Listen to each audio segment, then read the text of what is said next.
Hello students, અગાઉના લેક્ચરમાં આપણે લેનાર્ડના પ્રયોગની મદદથી જે ફોટો ઇલેક્ટ્રિક અસર છે એની બહુ બધી મોટી સમજૂતી આપણે મેળવી. તમને એ ખ્યાલ આવ્યો હશે.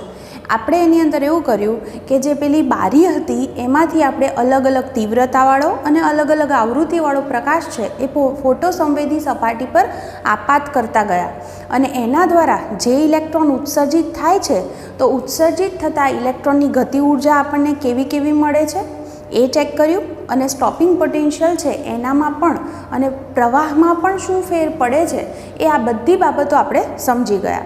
તમને હું ફરીથી બહુ શોર્ટમાં યાદ કરાવી દઉં કે આપણે જો અલગ અલગ તીવ્રતાવાળો પ્રકાશ આપાત કરીએ છીએ એનો અર્થ એવો થાય છે કે આપણે જે આપાત થતા ફોટોનની સંખ્યા હતી એ અલગ અલગ રાખી. અલગ અલગ ફોટોનની સંખ્યા હોય, ધારો કે હું પહેલાં 5 ફોટોન આપાત કરું. ફોટોન એટલે એની ઉર્જા hν કહેવાય. તો હું વિકિરણ આપાત કરું જેની પાસે 5 ફોટોન હોય તો અહીંથી મેક્સિમમ 5 ઇલેક્ટ્રોનને ઉર્જા મળી શકે, તો 5 ઇલેક્ટ્રોનનું ઉત્સર્જન શક્ય બને. જો હું 10 ફોટોન આપાત કરું એટલે કે તીવ્રતા વધારું એટલે કે વધારે ફોટોન આપાત કરું તો અહીંથી વધુમાં વધુ 10 ઇલેક્ટ્રોન ઉત્સર્જિત થઈ શકે. એટલે જેટલી વધુ તીવ્રતાવાળો પ્રકાશ એનો અર્થ એમાં વધારે ફોટોન છે અને વધુ ફોટોન આપાત કરવાથી આપણને ઇલેક્ટ્રોન વધુ ઉત્સર્જિત મળશે, માટે પ્રવાહમાં વધારો થશે એમ કહી શકાય. તો અહીંયા આગળ આ પહેલો ગ્રાફ મેં એ દર્શાવ્યો કે તીવ્રતા સાથે ફોટોઇલેક્ટ્રિક પ્રવાહ સમપ્રમાણમાં વધે છે એવું આપણે કહી શકીએ. આ ફર્સ્ટ પોઈન્ટ. સેકન્ડની વાત કરું કે હું અલગ અલગ તીવ્રતાવાળો પ્રકાશ આપાત કરું છું. 5hν, 10hν, 15hν આ બધી મેં તીવ્રતા કીધી. એવો હું પ્રકાશ આપાત કરું છું એટલે મેં એમના નામ I1, I2, I3 કીધા, જેમાં I3 મોટો છે I2 કરતાં અને એના કરતાં I1 કરતાં I2 મોટો, I2 કરતાં I3 મોટો, આવું મેં કીધું છે. હવે હું અલગ અલગ તીવ્રતાવાળો પ્રકાશ આપાત કરું ને પણ દર વખતે મગજમાં શું કરશો, યાદ રાખશો કે પ્લાન્કના કહેવા મુજબ જે ઇલેક્ટ્રોન છે એ ઇલેક્ટ્રોન કેટલી ઉર્જા લે, hν પદમાં ઉર્જા લે. એટલે હું 5hν તીવ્રતાવાળો પ્રકાશ આપું તો 5 ઇલેક્ટ્રોન આ ઉર્જાનું શોષણ કરે, પણ એક ઇલેક્ટ્રોનના ભાગમાં તો શું ઉર્જા આવશે, hν.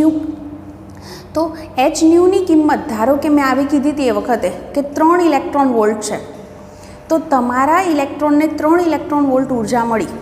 ધારો કે એનું વર્ક ફંક્શન 2 ઇલેક્ટ્રોન વોલ્ટ છે, તો શું થશે, ઇલેક્ટ્રોન 3 ઇલેક્ટ્રોન વોલ્ટ ઉર્જાનું શોષણ કરશે, જેમાંથી 2 ઇલેક્ટ્રોન વોલ્ટ ઉર્જા ધાતુમાંથી છટકવા સામે વાપરી દેશે, એટલે એની પાસે 1 ઇલેક્ટ્રોન વોલ્ટ ઉર્જા વધશે. એટલી લઈ અને એ સામેનો છેડો ઋણ છે છતાં ત્યાં પહોંચી જશે. તો આપણે ત્યાં ઇલેક્ટ્રોનને નથી પહોંચવા દેવા તો આપણે એ છેડો ઋણ બનાવ્યો અને સ્થિતિમાન મેં એનું V0 કર્યું, તો કોઈ ત્યાં ઇલેક્ટ્રોન પહોંચી શકતો નથી. તો એવી સ્થિતિમાં એનો સ્ટોપિંગ પોટેન્શિયલ V0 છે એમ કહેવાય.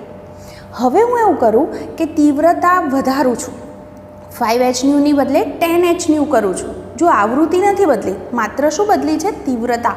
એટલે આપાત ફોટોન વધાર્યા.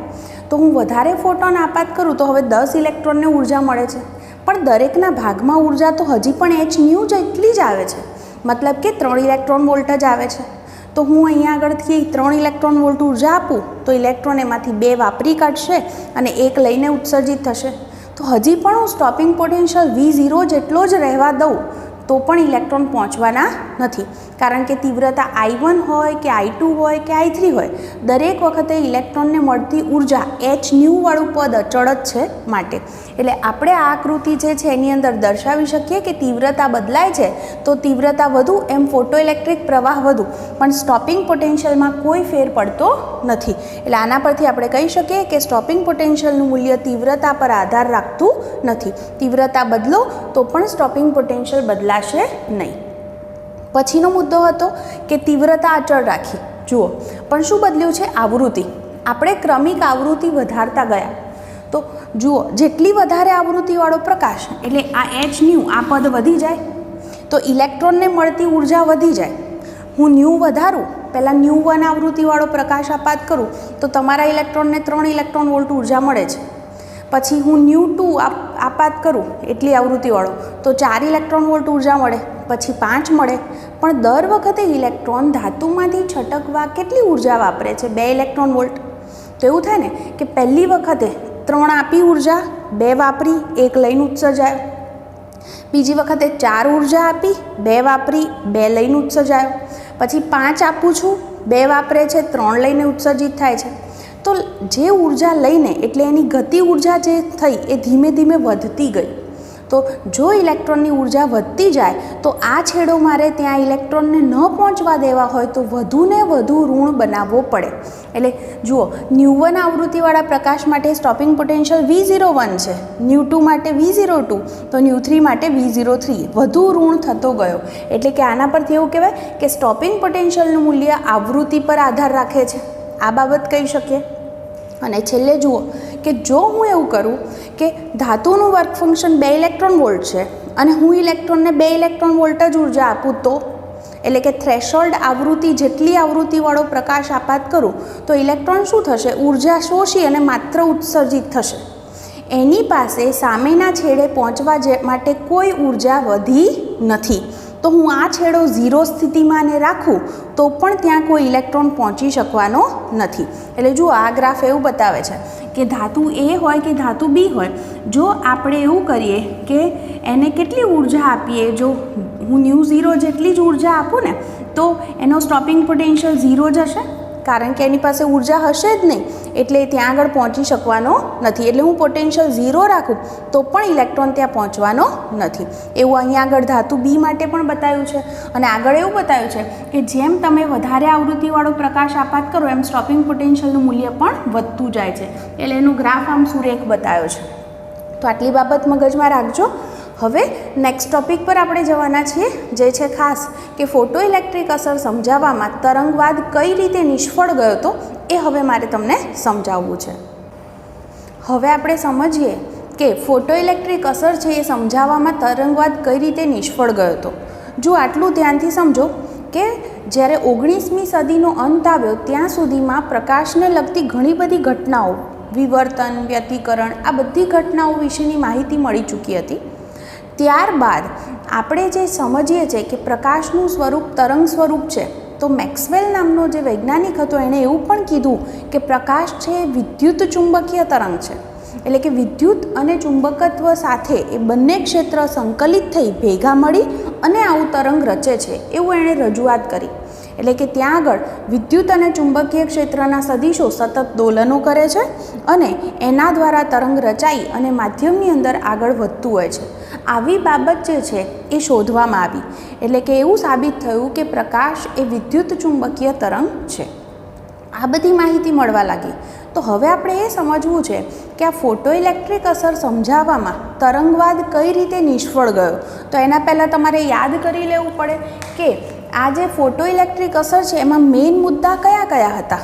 પહેલો મુદ્દો યાદ કરાવો તો આપણે એવું કીધું હતું કે જે આપાત પ્રકાશ છે એની આવૃત્તિ પર, જે ઉત્સર્જાતા ઇલેક્ટ્રોનની ગતિ ઉર્જા છે એ આવૃત્તિ પર આધાર રાખે છે, તીવ્રતા પર નહીં. હું કહું તમને કે જો આપણે ન્યુ1 આવૃત્તિનો પ્રકાશ આપાત કરીએ તો ઇલેક્ટ્રોનને 3 ઇલેક્ટ્રોન વોલ્ટ ઉર્જા મળે છે. 2 વાપરી, 1 લઈને ઉત્સર્જાયા. પછી 4 આપી, 2 વાપરી, 2 લઈને ઉત્સર્જાયા. તો ઉત્સર્જાતા ઇલેક્ટ્રોનની ગતિ ઉર્જા કોની સાથે રિલેટેડ છે? તો શું કહી શકાય? આપાત પ્રકાશની આવૃત્તિ પર આધાર રાખે છે, તીવ્રતા પર નહીં. એટલે એનો પહેલો મુદ્દો આ હતો કે ઉત્સર્જાતા ઇલેક્ટ્રોનની ગતિ ઉર્જા કોના પર આધાર રાખે છે? આવૃત્તિ પર આધાર રાખે છે, તીવ્રતા પર નહીં. આ એક મુદ્દો ખાસ હતો. બીજો મુદ્દો જે છે એ ખાસ એ છે કે જેટલી વધારે તીવ્રતાવાળો પ્રકાશ એટલા ઉત્સર્જાતા ઇલેક્ટ્રોનની સંખ્યા વધારે, એટલે કે ફોટો ઇલેક્ટ્રિક પ્રવાહ વધુ. એટલે કે એવું કહી શકાય કે ફોટો ઇલેક્ટ્રિક પ્રવાહ છે એ શેના પર આધાર રાખે છે? તો તીવ્રતા પર, આવું આપણે કહી શકીએ. અને ત્રીજો મુદ્દો ખાસ હતો કે આખી ઘટના તાત્ક્ષણિક છે. તાત્ક્ષણિક એટલે જેવો પ્રકાશ આપાત કરીએ 10⁻⁹ સેકન્ડમાં જ ઇલેક્ટ્રોનનું ઉત્સર્જન શરૂ થઈ જાય. એવું એટલા માટે કે જો ધાતુના ઇલેક્ટ્રોનને એના વર્ક ફંક્શન જેટલી કે વધારે ઉર્જા મળે તો ઇલેક્ટ્રોન એનું શોષણ કરી અને તરત જ ઉત્સર્જિત થઈ જવાના છે. જો વર્ક ફંક્શન કરતાં ઓછી ઉર્જા આપશો તો ઇલેક્ટ્રોનનું ઉત્સર્જન થતું નથી. આ 3 બાબતો મેઇન છે ફોટો ઇલેક્ટ્રિક અસરની. હવે તરંગવાદ આ વસ્તુ કેમ નથી સમજાવી શક્યો એ આપણે કહેવાનું છે. જુઓ, તરંગવાદ એવું કહે છે કે જેટલી વધારે તીવ્રતાવાળો પ્રકાશ હોય એટલો એને આપણે શક્તિશાળી પ્રકાશ કહીએ છીએ. શક્તિશાળી પ્રકાશનો મતલબ એવો છે કે એવો વધુ તીવ્રતાવાળો પ્રકાશ હશે તો એમાં જે વિદ્યુત અને ચુંબકીય ક્ષેત્રો છે તો એની સાથે સંકળાયેલી જે ઉર્જાઓ છે એ ઉર્જા વધારે છે. એટલે કે વધુ તીવ્રતાવાળો પ્રકાશ આપણે કોઈ સપાટી પર આપાત કરીએ તો એ સપાટીના જે ઇલેક્ટ્રોન છે એને વધારે ઉર્જા મળે. અને એનો સીધો મતલબ એમ થયો કે તરંગવાદ એવું કહેવા માંગે છે કે જેટલો વધારે તીવ્રતાવાળો પ્રકાશ એટલું આ ઇલેક્ટ્રોનને મળતી ઉર્જા વધારે, તો ઉત્સર્જાતા ઇલેક્ટ્રોનની ગતિ ઉર્જા પણ વધારે.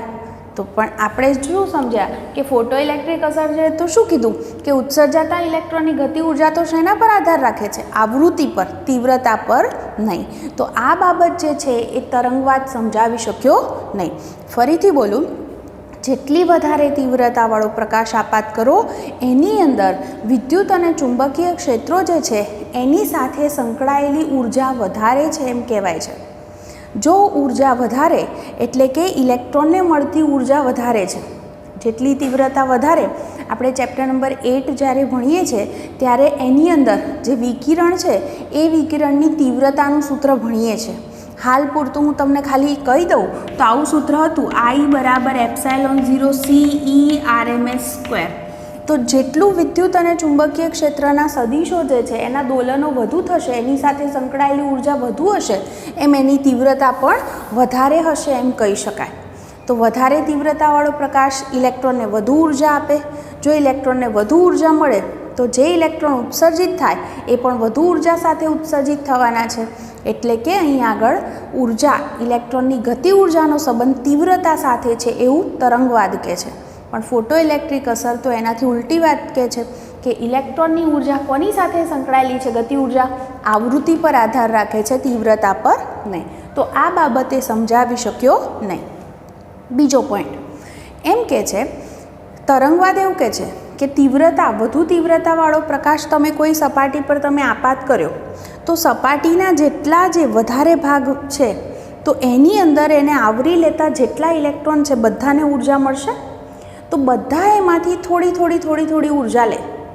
તો એનો અર્થ એવો થાય કે થોડી ઉર્જા લઈને અને પછી એનું શોષણ કરી અને પોતે ઉત્સર્જિત થવાના છે. તો એનો અર્થ એવો થયો કે વધારે સંખ્યામાં ઇલેક્ટ્રોન ઉત્સર્જિત થવાના છે. પણ એમાં એવું પણ થાય કે હંમેશા ઇલેક્ટ્રોનને તો કેટલી ઉર્જા જોઈએ? વર્ક ફંક્શન જેટલી ઉર્જા તો જોઈએ જ. એનાથી ઓછી આપો તો ચાલે નહીં. હવે તમે વધારે તીવ્રતાવાળો પ્રકાશ આપાત કર્યો, તરંગવાદ મુજબ વધારે તીવ્રતાવાળો પ્રકાશ આપાત કર્યો અને આટલા ભાગમાં જેટલા ઇલેક્ટ્રોન છે એ બધા થોડી ઉર્જા લે છે. તો એવું કહે છે તરંગવાદ કે એ ઇલેક્ટ્રોન શું કરે? ધીમે ઉર્જા ભેગી કરે. જ્યારે એની પાસે વર્ક ફંક્શન જેટલી ઉર્જા ભેગી થાય પછી એનું ઉત્સર્જન થાય. તો એનો અર્થ તો એવો થાય કે ઉત્સર્જન થવાની અંદર એને વર્ષો લાગી શકે, કલાકો લાગી શકે, ગમે તેટલો સમય લાગી શકે. પણ આપણે શું સમજ્યા? ફોટો ઇલેક્ટ્રિક અસર તો શું કહે છે કે જો યોગ્ય આવૃત્તિવાળો પ્રકાશ હશે, એટલે કે થ્રેશોલ્ડ આવૃત્તિ જેટલી આવૃત્તિવાળો અથવા એનાથી વધારે આવૃત્તિવાળો પ્રકાશ હશે તો ઇલેક્ટ્રોન એનું શોષણ કરી લેશે અને તરત જ એનું ઉત્સર્જન થઈ જશે. એટલે કે આ ઘટના તાત્ક્ષણિક છે. બરાબર? એટલે આ બધી જે બાબતો છે એ પ્રકાશ જે છે એનું આપણે તરંગ સ્વરૂપ લઈએ તો સમજાવી શકતા નથી. એટલે કે એવું બોલાય કે ફોટો ઇલેક્ટ્રિક અસર સમજાવવાની અંદર તરંગવાદ જે છે એ નિષ્ફળ ગયો. તમને 2 માર્કની અંદર આવો ક્વેશ્ચન પૂછ્યો હોય તો તમારે આ 3 મુદ્દા કઈ રીતે એની અંદર નથી સમજાવી શકાતા એ વસ્તુ લખવાની રહેશે.